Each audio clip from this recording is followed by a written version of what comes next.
Bueno, pues empiezo un poco en inglés y continúo en español. Welcome everybody, and thank you so much for joining our ClientEarth live session today, where we are going to talk to you about ClientEarth work in Spain and the Mediterranean.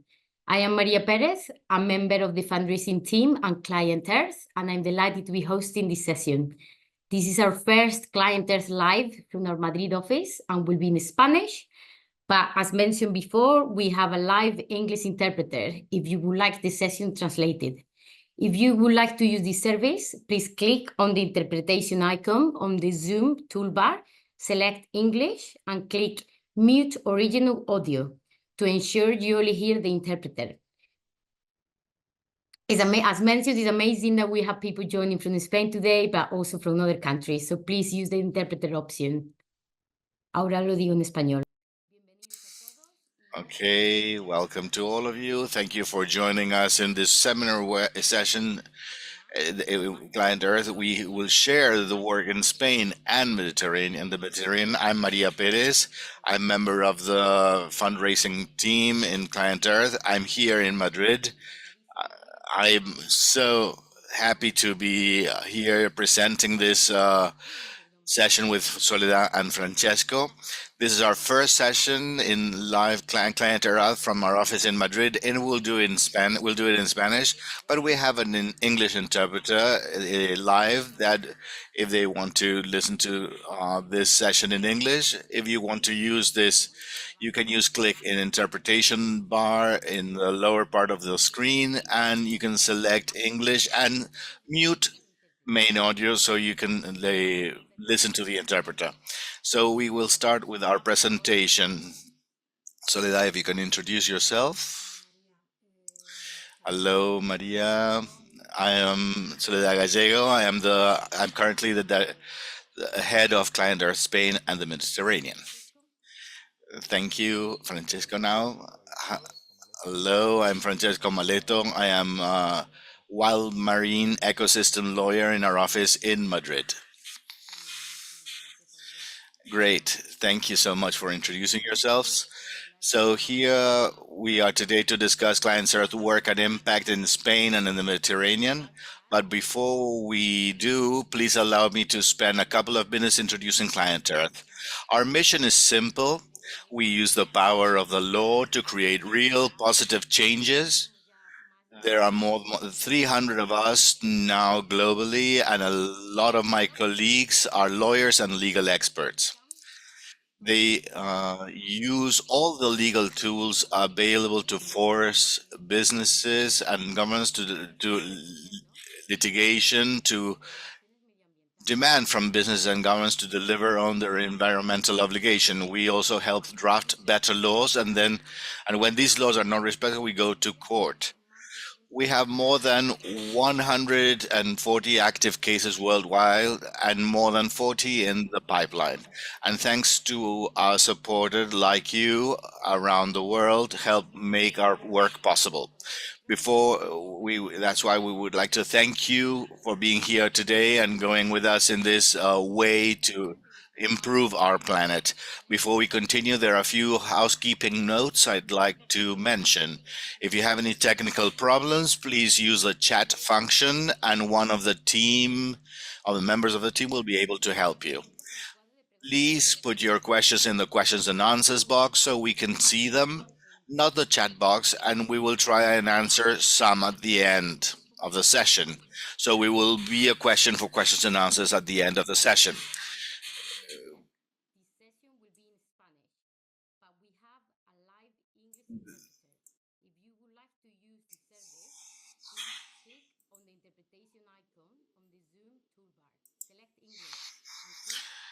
Entonces,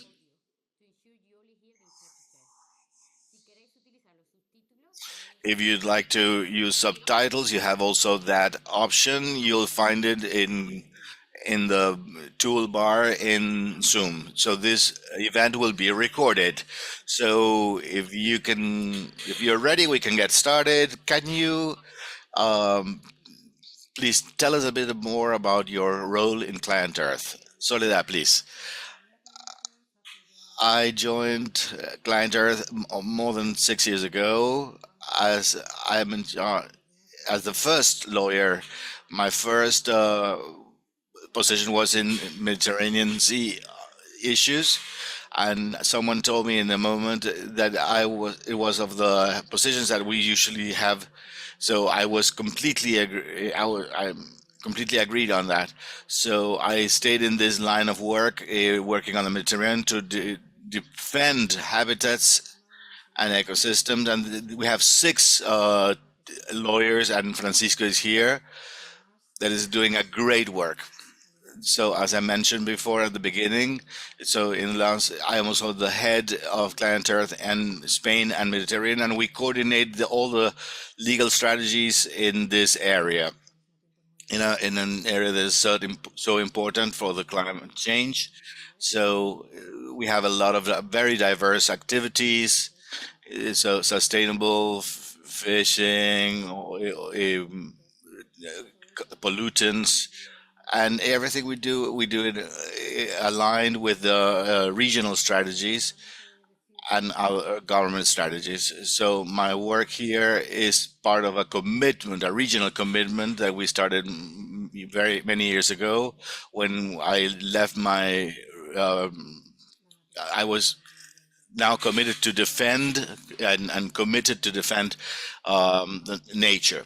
So this impact of the work I do as a lawyer has now moved to other countries in Europe and in the world. Thank you, Soledad. Francesco, I would like to listen to your story. Thank you. I am, as I mentioned, as a wildlife ecosystem lawyer. I am Italian, and I joined in 2021 during the pandemic 4 years ago. So before I joined, I was in a regular law studio in Milan. But when I had the opportunity to join ClientEarth, the moment had come to join my career as a lawyer to the environmental field. So I specialized in marine wildlife. My work focuses on marine conservation issues, use the law to achieve meaningful and effective protection of marine protected areas and in general of marine wildlife and habitats in European waters. Like we say, I'm here from Madrid and the Mediterranean. So in my priorities, to make sure that wildlife can thrive. So we have legal work to grant to make sure that all these protected areas are managed and protected in the right way. So, and we also work to human activities that affect or impact on the wildlife. It's like destructive activities, exploration, and oil and gas exploration and exploitation. So we will have opportunity to mention all these different activities during this session.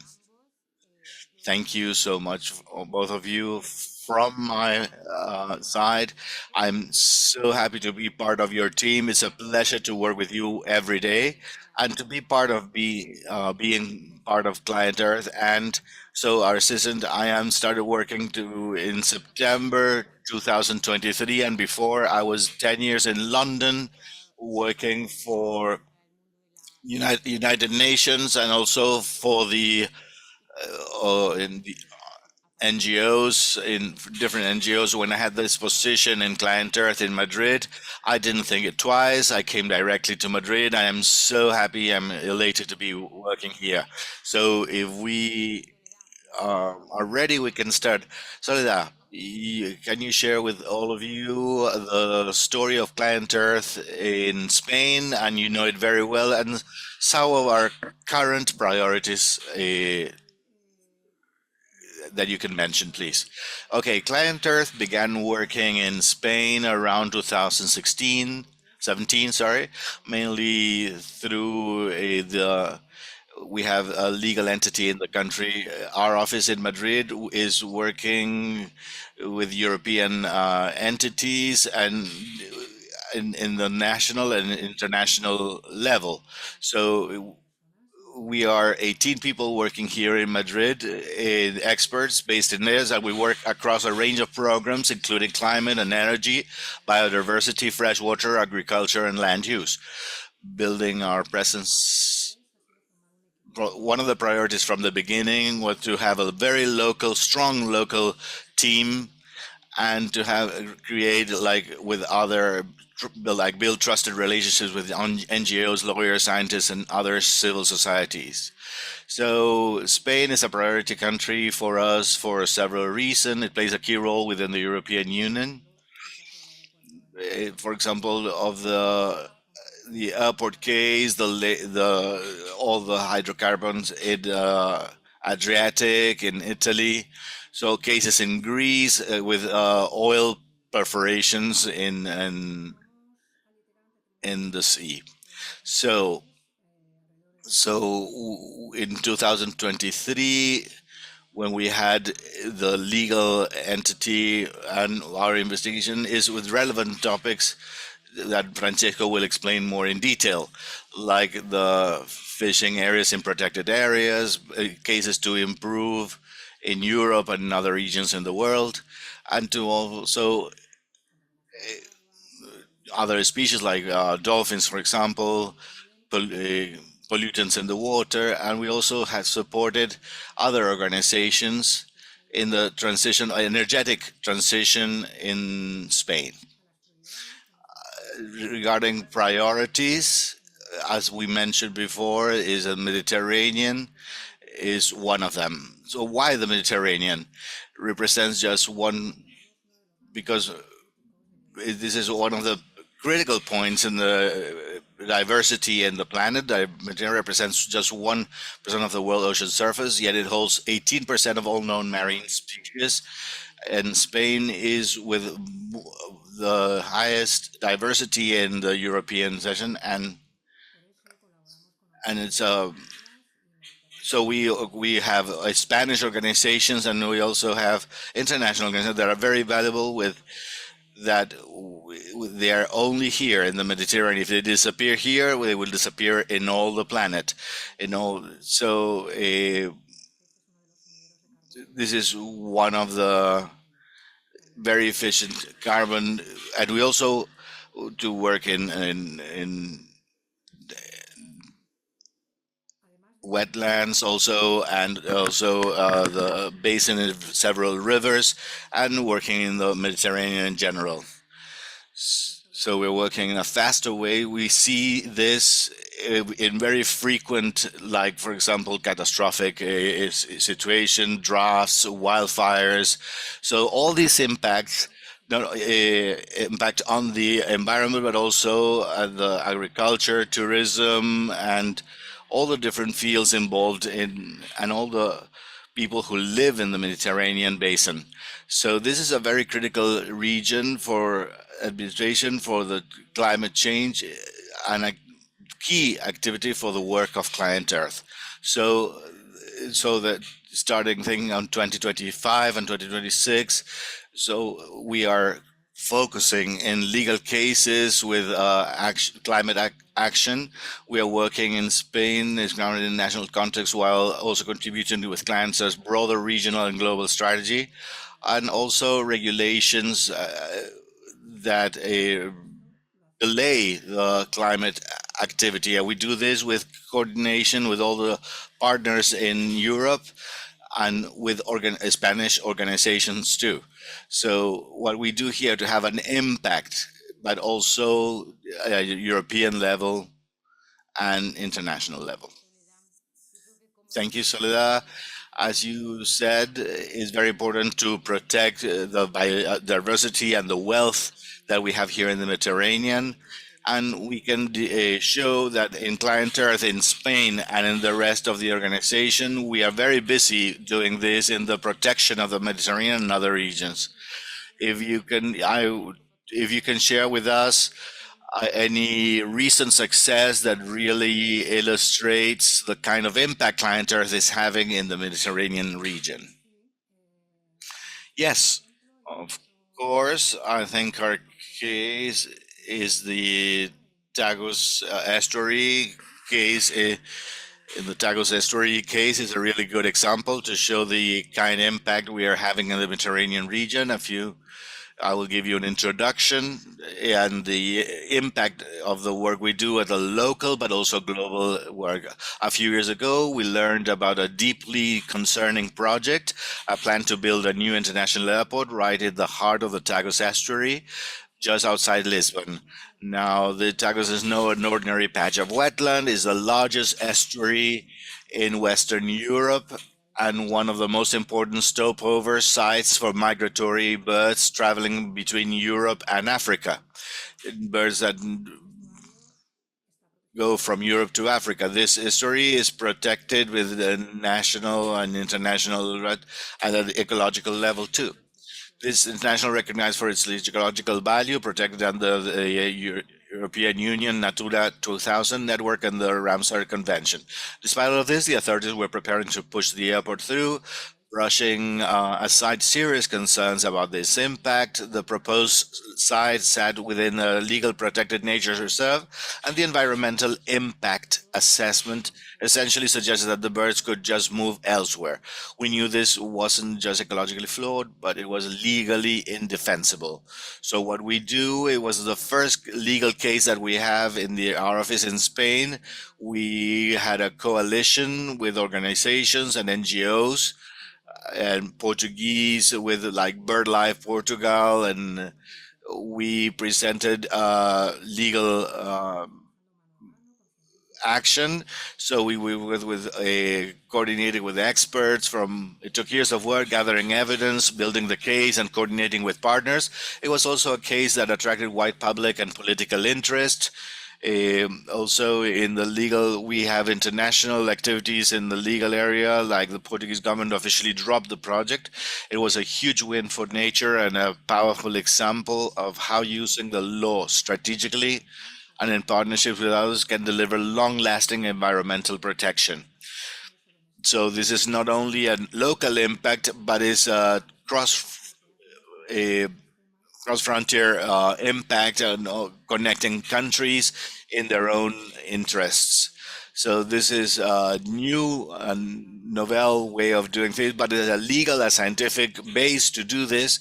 So we have scientific information and all the information on birds and how these birds migrated among European countries.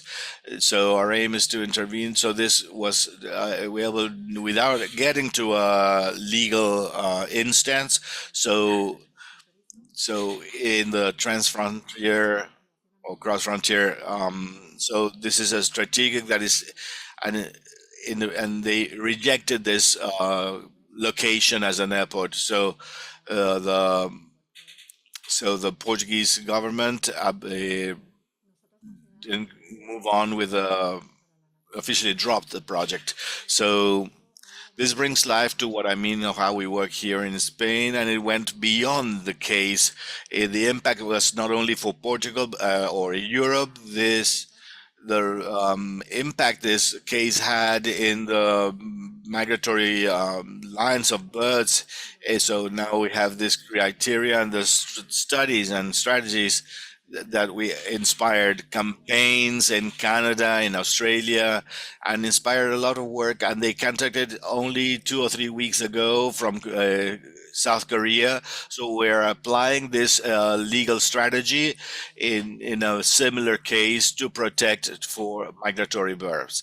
So they told us also in scientifically working on that. So we have new scientific papers based on this case to reinforce the case of international preservation strategies.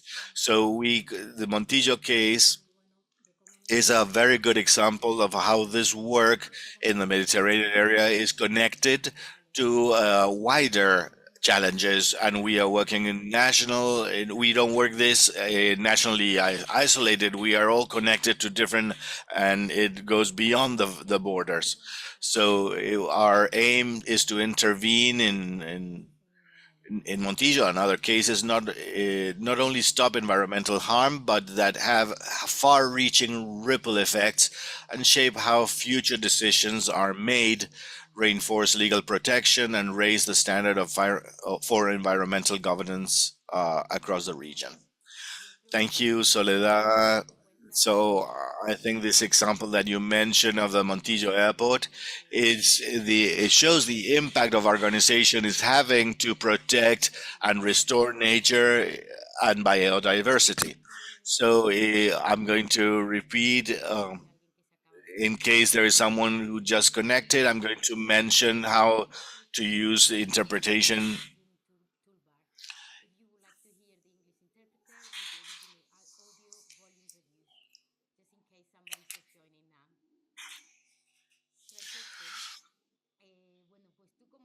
Francesco, Soledad has shared a great example of work.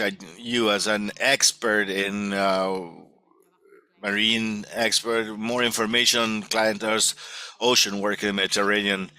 To start, could you briefly highlight the main threats facing the ocean and marine habitats today? Of course, yes. Thank you for the question. Obviously, the Mediterranean is a very interesting area, as Soledad mentioned, biodiversity, and we consider this as an sum of all the problems that we can have in recent years, in this historical moment. So the ocean, the Mediterranean, and all the marine life that lives is facing a number of critical challenges that are more complicated. One of them, the most important probably, the climate change, warming waters, the ocean acidification, and also, like for example, the coral bleaching. All these phenomena are endangering whole ecosystems. So they have the overfishing and other threats to marine life, such as bottom trawling. So the bottom trawling is one of the techniques that we will talk later today more in detail. Not only affects but destroys complete habitats in this process. Another serious problem, global and also in Mediterranean, is the pollution in plastic, for example, being the massive issue, but also chemical runoff and oil spill. But it's not only, we also have chemical runoff and contamination, pollution in oil spills. So these are all the impacts the marine wildlife. So this is some, not only the only problems we have, we also have the lack of enforcement of rules that are supposed to protect the ocean, like for example, illegal fishing. They're not applied. Like for example, illegal fishing is not reported, is a very extended and common problem we face in the Mediterranean. So we have illegal, unreported, and unregulated fishing, and we also have the exploitation of marine resources like oil and gas drilling, deep sea mining. We have we have experts across ClientEarth working on these issues, such as plastic pollution, but in the Mediterranean, I have been focusing especially on two key issues: the lack of enforcement of rules that are supposed to protect marine protected area in the ocean from harmful activities such as bottom trawling. Mention this as Maria's next question. So we have to make sure these areas are protected. So this is one of our challenges and priorities. So on the other side is the oil and gas exploration and extraction and the impact it has in the Mediterranean. And this is one of the priorities that we have been working a lot on in recent years, especially in Greece and Italy, as we mentioned before. And we will move deeper in these two topics. Thank you, Francesco. I would like to mention how important the importance and relevance of your work that you and your team do, and this is a very important mention to share all this work with the participants of this session, as you all know, and we will have the UN conference or summit on oceans, and we expect that we share all these issues and problems in this session, in this summit. and to all the measures and regulations we need to protect our oceans. So I would like to continue with a very important topic that you mentioned. What do you mean by marine protected areas? What does it mean? As you have mentioned, you work around bottom trawling relating to these areas. If you can please talk more about these cases. Of course, yes. I can mention what is this exactly, the protected areas that we mentioned for, and why they're so essential. There is a global ambition to protect, politically protect, is in this decade is to reach 30% of the world seas for by 2030.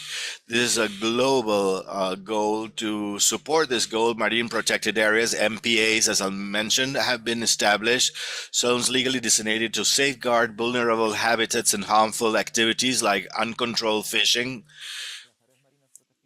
These areas are vital, as many marine species breed and live there.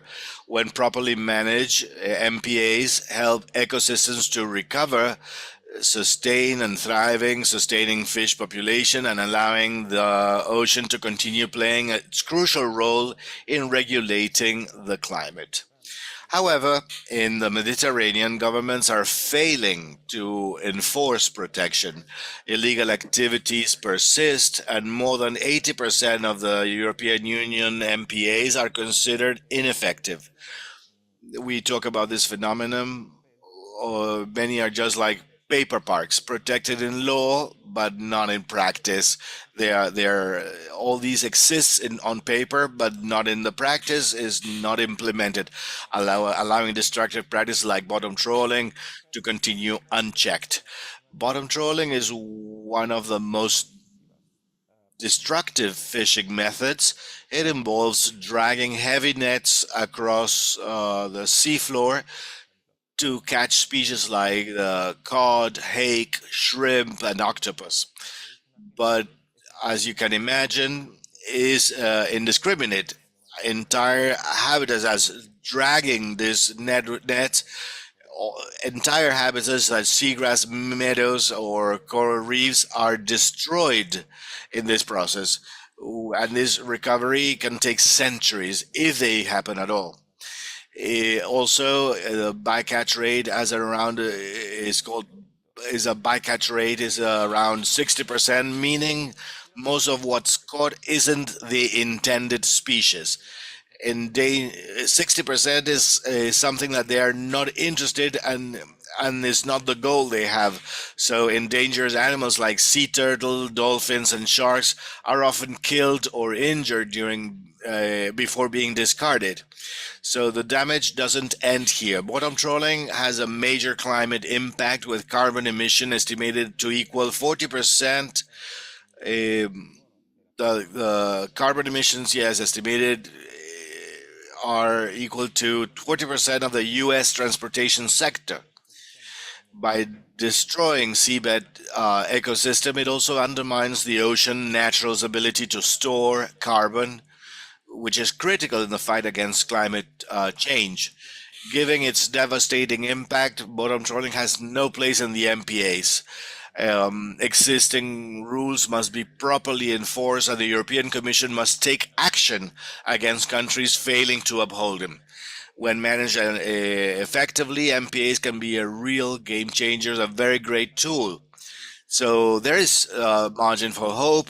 In April, Greece announced a ban on bottom trawling in all the MPAs by 2030. This is a great progress, a fantastic program. So we need other countries to do this, to take this bold action to other countries too. Excellent.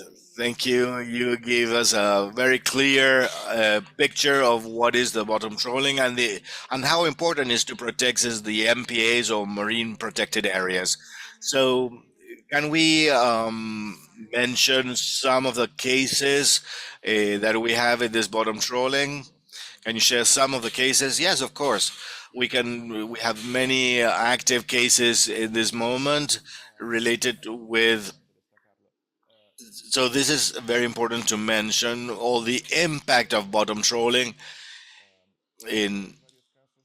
We have several cases as ClientEarth and other partner associations or organizations. We, many governments are not protecting these MPAs from bottom trawling. So currently, we have two legal procedures at this moment. The first one with the French government because of the bottom trawling in the Mediterranean, with in Spain, of course, with the government to use an indiscriminate bottom trawling in the Atlantic and the Mediterranean in protected marine areas and assigned by the government. So we are doing this. Our government is a dog bank, is the MPAs that are the most important in Europe.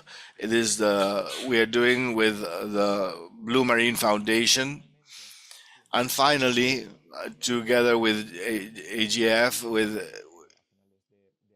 at the end of April, against the governments of France, Italy, and Germany, because they were not complying with all the enforcement and all regulations applied.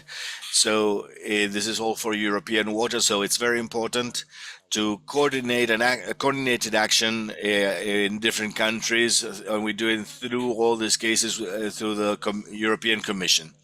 So it's very relevant to is a practice that is very destructive, as bottom trawling is not compatible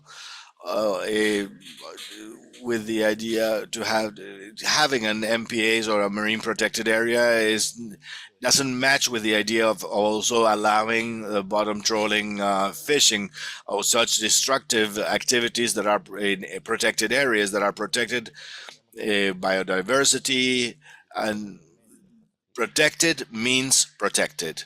So it's something that we need to work on that. Thank you, Francesco. We have a lot to do, so we are working on that. We still there's a lot of optimism, and we are working together. We are really achieving a lot of different, very clear cases you have shared. So you mentioned that you and your colleagues, so that you use law to and the so it's trying to hear. Can you tell us about the recent victory in this area, please?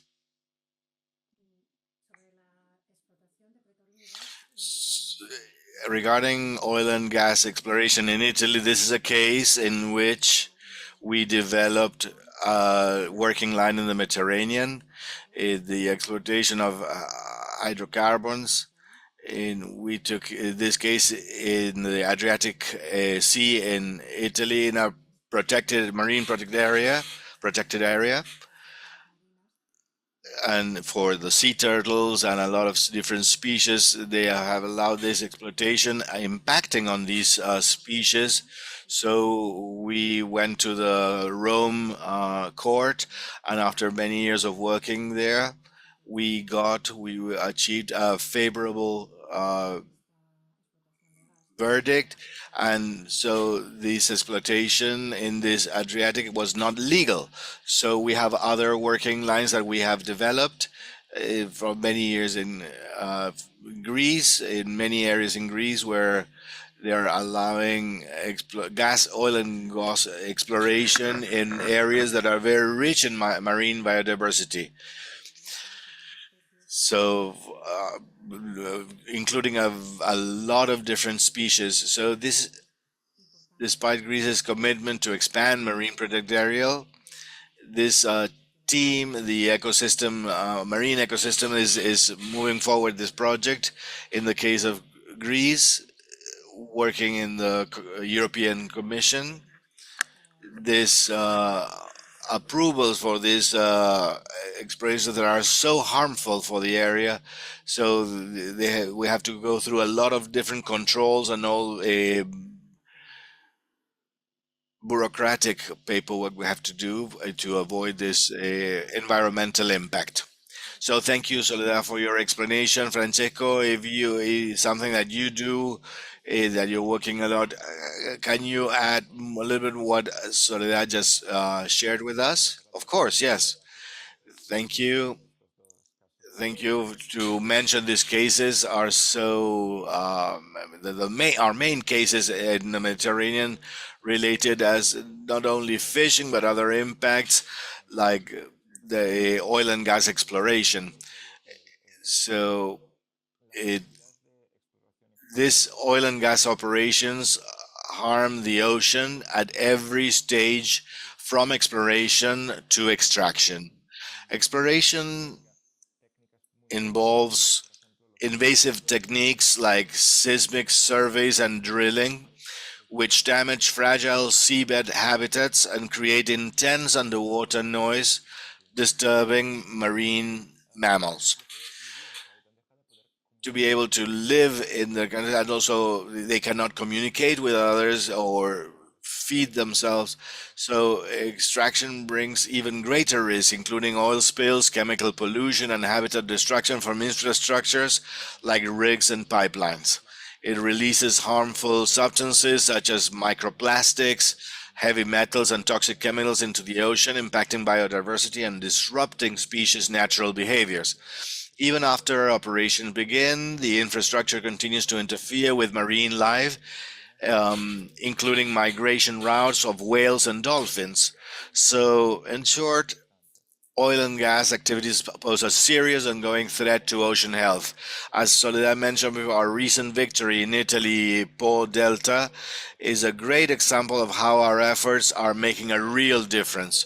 This Po Delta is recognized as the UNESCO a World Heritage Site, a complex mosaic of wetland, lagoons, and coastal habitats that support hundreds of species of birds, as well as marine mammals and numerous endangered species.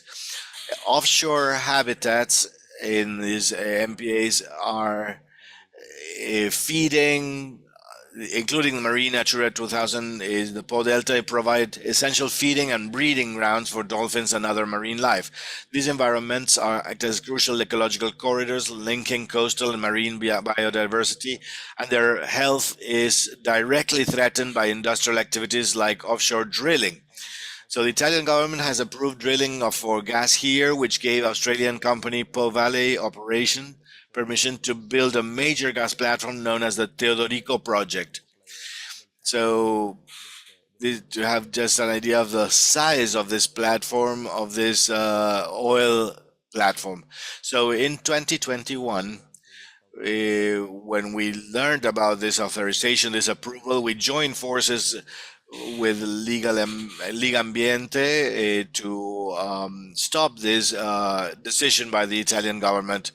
So the Italian government had not assessed the impact of the project and the devastating impacts on the adjacent marine protected areas.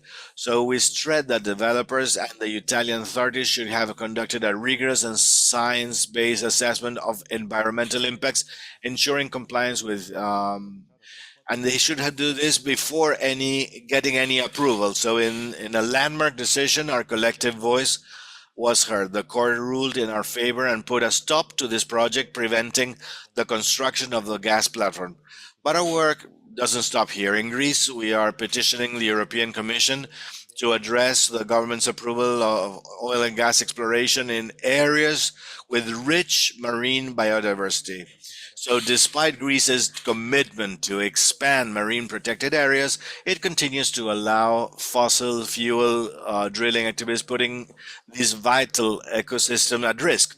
We are determined to hold them accountable and ensure that protected means protected.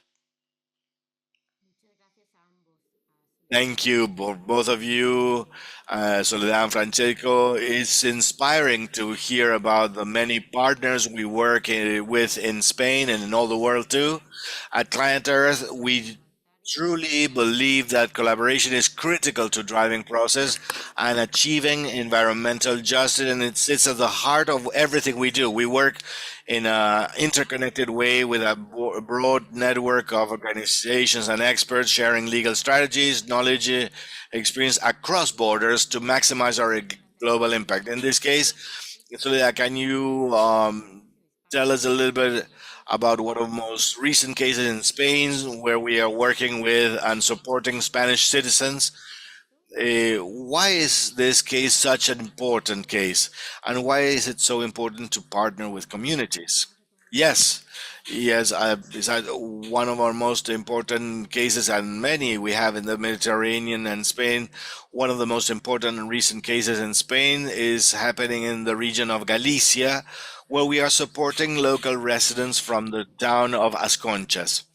We are taking the authorities to court for failing to address pollution from decades of industrial pig farming, failing to protect the right to life of these people in their own residency areas.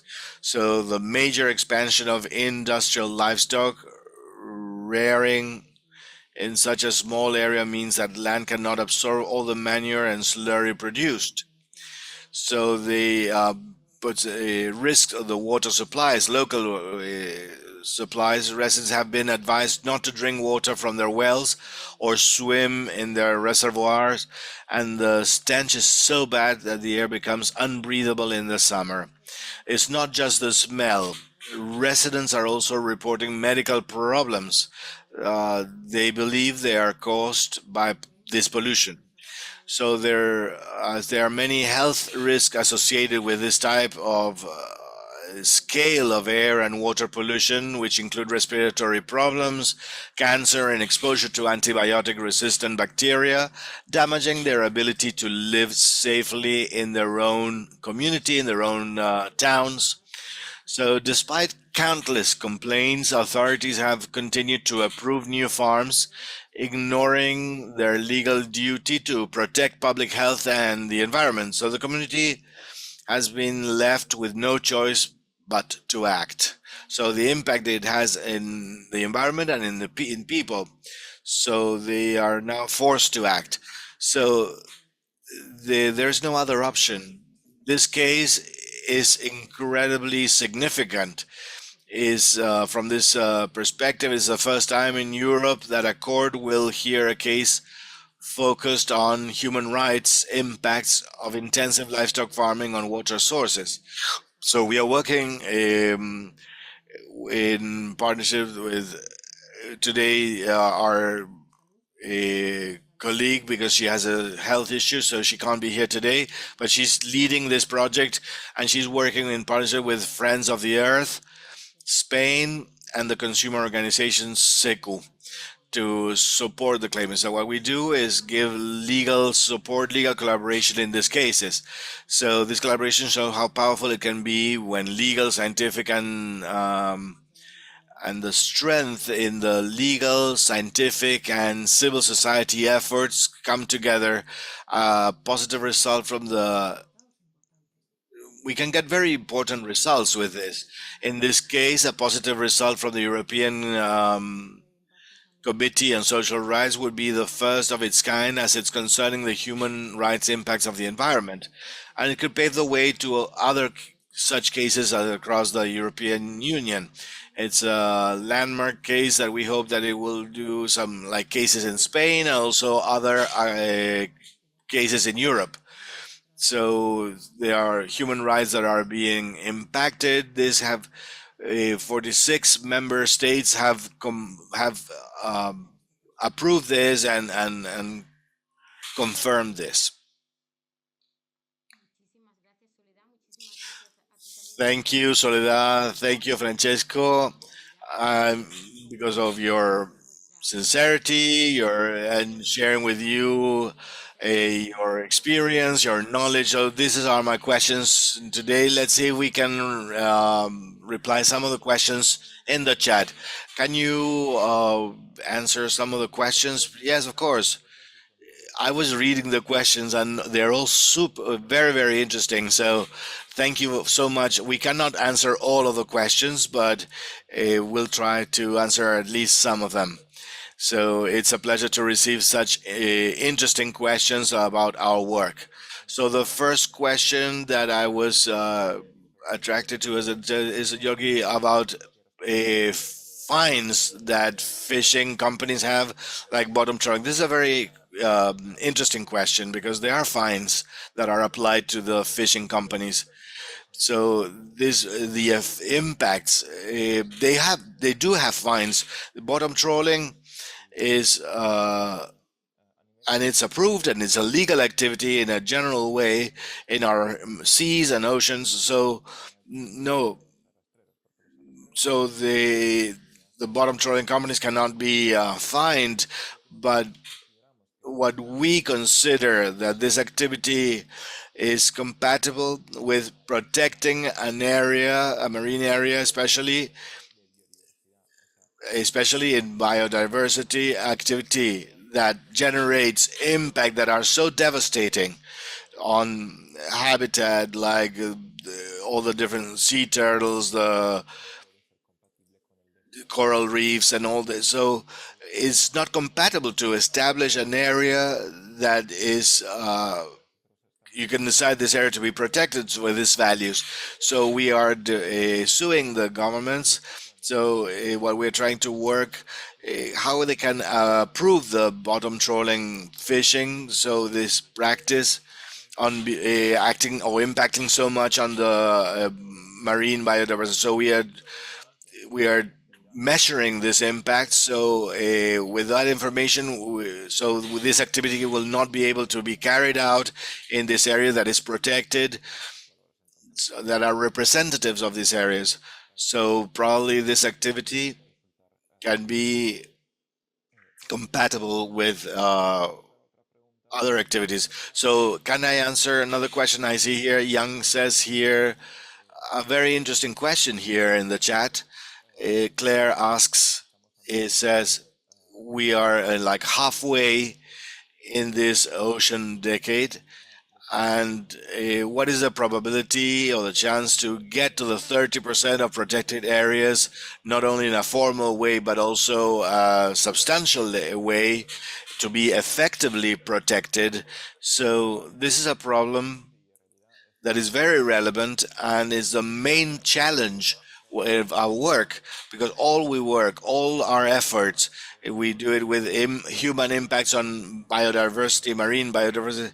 So so this marine areas MPAs are should be managed in a proper way.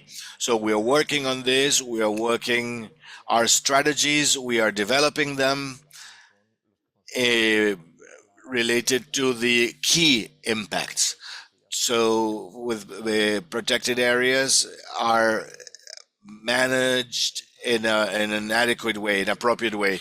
In a formal way, we are also working with other countries, like we're doing it here in Spain, but also the challenge is to make sure that the paper park phenomenon does not continue, and these protected areas can be substantially protected and really protected. So we're doing in Spain is not here in Spain. They're not doing properly. So there is indiscriminate fishing, and so this is a challenge that is essential for us, and we are sharing it, and it's our priority nowadays, and in all these years. Thank you, Francesco, because we sending such important and interesting questions. So there are questions for you, if you'd like to answer some of them. Thank you, Maria. Pentagume asks if we can apply legal strategy, transmigration, like the one in Portugal, to protect a conservation effort in monarch butterfly project. Yes, I would yes. With the monarch butterflies, at the beginning we started thinking we wanted to approve this project of, we identified with a high impact potential case in the area, and for migratory birds, we have to have the possibility to replicate in other countries of the world. So what we have here, what we did is to say we are going to establish this legal strategy where we said this species move from country to the other. So it's a cross-border impact. So this cross-border it has to be from one side or the other from the border. So we have to work together jointly. So there are species that are migratory lines, go through many countries, and they have a very specific function in those. If you are affecting in one country, you are affecting the migratory line or pathway in other countries too. So we are developing with BirdLife and very important scientific evidence and information to establish the species that we have, the Tagus estuary, and with a lot of information we gathered to see which other protected areas in Europe we found this species and how they moved to the or migrated to these places. In Europe, we have regulation, we habitat, bird habitat, so they have a special protected areas that have to be connected. This is perfect example. Birds migrate from one country to the other. So this is a perfect example to you. So what we did, we are going to test and this new legal line in Europe with this guidelines, but what we understand the legal strategy and all the information we can replicate and imitate in other countries with birds, the migratory lines, but also species like the monarch butterfly. So in fact, what we want to do as a first step in this issue to call attention to it, and it happened because we have generated with this a very important very preservation movement based on this case are the combination of the legal, the technical fields, and the strategies. We have reinforced a lot of international alliances and partnerships. So we have we were involved in many issues with migratory birds. So this is not only for our country, but for other countries, other areas. And from the beginning, we wanted to have like a cross-border mentality. So these are essential when species, when we talk about protected areas like marine or land or wetlands, species move from one area to the other. That's why this effective protected area is so important. To get to 30% is so important by 2030. So this effective protected area in this area, in marine areas, not only protect marine biodiversity, but also it generates, it produces also an impact, an economic and social impact for, it's a positive change. So it's something that's a benefit for everyone. So we need to remember that we have to consider the whole world is connected, interconnected. The ecosystems are interconnected. They don't have frontiers. They don't have borders. We need to protect connectivity among ecosystems and habitats and allow them to happen. So thank you, Soledad. Francesco, I don't know, we still have time with a very brief question before, if we could be only 1 or 2 minutes, because of course, brief. All the questions are. We could speak for hours on each one of these questions. So a very short question that is very interesting is related with the role of the science, how we coordinate what we have from the scientific world and the academic world. So of course, this is an issue that is essential for our work here. All our work is based on science. On our legal actions are based on science. So a very scientific impact. So what we are posing in legal resources is set by science, is based on scientific evidence. Are the impacts of bottom trawling fishing? So so to have like to having an airport in the middle of a wetland, so it could be devastating. So we have scientific evidence and information to change that decision. The work of our lawyers is to translate the work of scientists in legal actions. So it's very important to without the scientific work, we wouldn't be here. As lawyers, we need them. Our work has always a scientific base. So this is what science says and guides us, and where we have to go, where we have to aim, based on the information they gather. So and the health of our planet in the future, and to have these global strategies and global objectives to face all the different challenges. So thank you, Soledad, thank you, Francesco. As unfortunately we don't have a lot of time left. Thank you. We got to the end of our session, but if you have any questions, probably there are some questions we have not answered. We can send it to our email address. So thank you, Soledad and Francesco, for your knowledge and sharing all those interesting cases. Thank you, our interpreter, to be able to offer this session in English. And special our Ali and Lucy, all the work they do in the events, because all the work they have carried out to for this session. And thank you to all of you, especially to be here, for your time and support. That it means a lot to us.